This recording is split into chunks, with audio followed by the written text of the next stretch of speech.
नमस्ते, मैं अविनाश हूं और आप अनकट देख रहे हैं। प्रधानमंत्री नरेंद्र मोदी ने ऐलान कर दिया है कि 21 जून 2021 से देश में 18 साल से ऊपर की उम्र के सभी लोगों को मुफ्त में वैक्सीन लगेगी। इसके अलावा भी पीएम मोदी ने देश के नाम संबोधन के दौरान कई बातें की हैं। बिना नाम लिए विपक्ष पर हमला भी बोला है, पुराने कामों की याद दिलाई है और अपने किए गए काम की तारीफ भी की है। अगर 7 जून 2021 के प्रधानमंत्री मोदी के देश के नाम संबोधन की करीब आधे घंटे की बात को एक लाइन में समेटें तो यह कहा जा सकता है कि पीएम मोदी ने यह ऐलान किया है कि अब देश के 18 साल से उम्र के सभी लोगों को वैक्सीन मुफ्त में मिलेगी। साथ ही देश के करीब 80 करोड़ लोगों को दीपावली तक मुफ्त में राशन मुहैया करवाया जाएगा। देश के हर राज्य में 18 वर्ष से ऊपर की उम्र के सभी नागरिकों के लिए भारत सरकार राज्यों को मुफ्त वैक्सीन मुहैया कराएगी।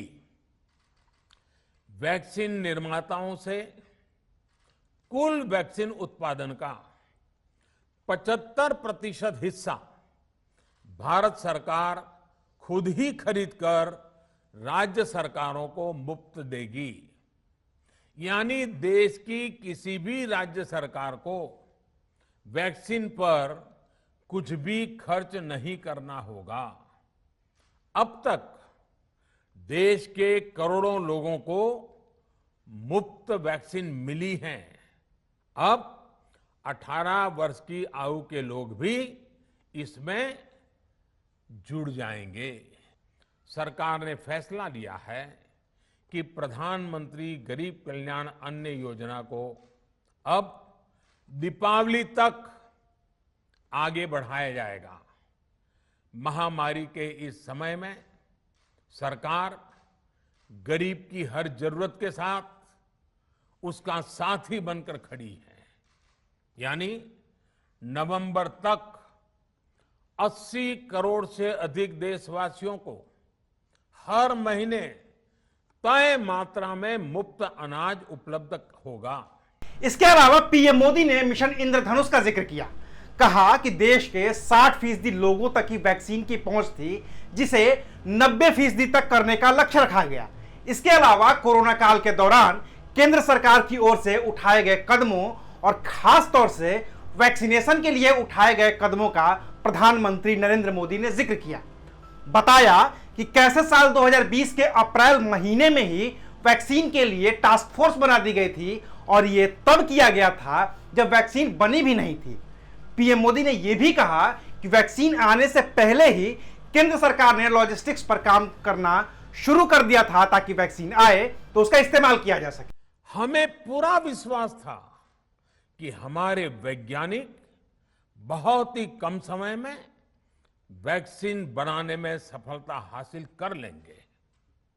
इसी विश्वास के चलते जब हमारे वैज्ञानिक अपना रिसर्च वर्क कर ही रहे थे, तभी हमने लॉजिस्टिक्स और दूसरी तैयारियां शुरू कर दी थी। आप सब भली भांति जानते हैं कि पिछले साल यानी 1 साल पहले, पिछले साल अप्रैल में जब कोरोना के कुछ ही हजार केस थे, उसी समय वैक्सीन टास्क फोर्स का गठन कर दिया गया था। भारत के लिए वैक्सीन बनाने वाली कंपनियों को सरकार ने हर तरह से सपोर्ट किया। वैक्सीन निर्माताओं को क्लिनिकल ट्रायल में मदद की गई। रिसर्च और डेवलपमेंट के लिए जरूरी फंड दिया गया। हर स्तर पर सरकार उनके साथ कंधे से कंधा मिलाकर चली। इसके अलावा और भी तमाम बातें प्रधानमंत्री ने कही, लेकिन मैं आपको वो बताना चाहता हूं जो उन्होंने नहीं कहा। उन्होंने कोरोना की दूसरी लहर के दौरान यह तो बताया कि ऑक्सीजन की किल्लत हो गई, नेवी एयरफोर्स को लगाना पड़ा, दुनिया के तमाम देशों से मदद लेनी पड़ी, लेकिन पीएम मोदी ने यह नहीं बताया कि आखिर दूसरी लहर आई ही क्यों। जब सितंबर अक्टूबर 2020 से ही वैज्ञानिक और एक्सपर्ट इस बात को लेकर केंद्र सरकार को आगाह कर रहे थे कि दूसरी लहर आएगी, तैयारियां रखनी होंगी, तो केंद्र सरकार ने उतनी तैयारी क्यों नहीं की? पीएम मोदी ने कहा कि सोचिए कि अगर फ्रंटलाइन वर्कर्स, डॉक्टर्स और मेडिकल स्टाफ को वैक्सीन नहीं लगी होती तो देश की हालत क्या होती। ठीक बात है, लेकिन पीएम मोदी ने यह नहीं बताया कि आखिर वैक्सीन सिर्फ इन्हीं लोगों को क्यों लग पाई, जब भारत ने समय रहते 2 वैक्सीन डेवलप कर ली थी। खुद सीरम इंस्टीट्यूट ऑफ इंडिया और भारत बायोटेक वैक्सीन बनाने लगे थे, तो क्यों नहीं पहले अपने ही देश के लोगों का वैक्सीनेशन किया गया, और क्यों दुनिया के 95 देशों को 6 करोड़ से भी अधिक वैक्सीन की डोज दे दी गई। अगर इस डोज का इस्तेमाल भारत के लोगों के लिए किया गया होता तो शायद मौतों का जो आंकड़ा 3.5 लाख को पार करने वाला है उसे थोड़ा और कम किया जा सकता था। लेकिन पीएम मोदी ने इन सवालों का जवाब नहीं दिया। पीएम मोदी ने कहा कि कुछ राज्यों ने उनसे यह कहा था कि वैक्सीनेशन का काम उनके ऊपर छोड़ा जाए, क्योंकि वैक्सीनेशन और जो स्वास्थ्य है वो राज्यों का जिम्मा है। लेकिन किन राज्यों ने ऐसा कहा था, प्रधानमंत्री मोदी ने यह भी नहीं बताया। पीएम मोदी ने देश के नाम संबोधन में यह तो कहा कि वैक्सीनेशन का 25% हिस्सा राज्यों को दिया गया और अब केंद्र सरकार की पूरे वैक्सीनेशन का जिम्मा उठाएगी। लेकिन पीएम मोदी ने यह नहीं बताया कि वैक्सीनेशन पर दोहरे रवैये को लेकर सुप्रीम कोर्ट ने केंद्र सरकार के खिलाफ कितनी तल्ख टिप्पणियां की हैं और कितने कड़े सवाल पूछे हैं कि उन्हें 18 से 45 साल की उम्र के लोगों का मुफ्त वैक्सीनेशन करना पड़ रहा है। आखिर इस फैसले के पीछे क्या सुप्रीम कोर्ट का कोई हाथ नहीं है? हालांकि कुल मिलाकर अच्छी बात यह है कि अब देश के सभी लोग मुफ्त में वैक्सीनेट हो सकेंगे। भले ही यह फैसला सुप्रीम कोर्ट के सवालों के बाद केंद्र सरकार ने खुद से लिया हो, लेकिन फैसला अच्छा है तो तारीफ बनती है केंद्र सरकार की। वैसे ही संबोधन के दौरान पीएम मोदी ने संस्कृत की एक लाइन कोट की है, विश्वासेन सिद्धि, यानी कि विश्वास से ही चीजें हासिल हो सकती हैं।